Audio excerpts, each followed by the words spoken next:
নমস্কার বন্ধুরা, আজকে ঝালমুড়ি বানাবো।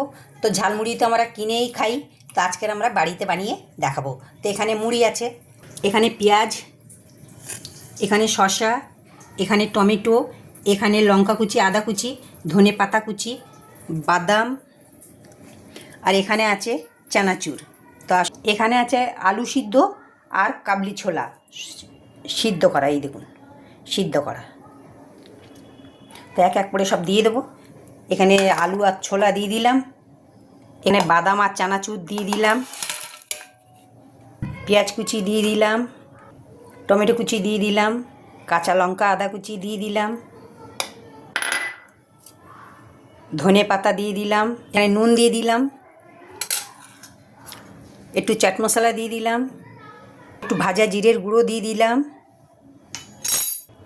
একটু সর্ষের তেল দিয়ে দিলাম,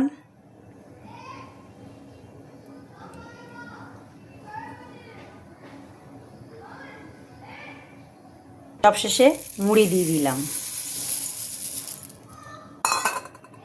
বন্ধুরা, এই যে আমি মাখাচ্ছি আর আমার মুখে জল চলে আসছে। উফ, এত ভালো লাগছে আর কি বলবো, মানে আর থাকা যাচ্ছে না, মুখে জল এসে যাচ্ছে। তো বন্ধুরা দেখুন, এত ভালো ঝালমুড়ি হয়ে গেছে। তা বন্ধুরা, কার কার খেতে পছন্দ কমেন্টে জানিও। তো ভিডিওটা দেখবার জন্য ধন্যবাদ।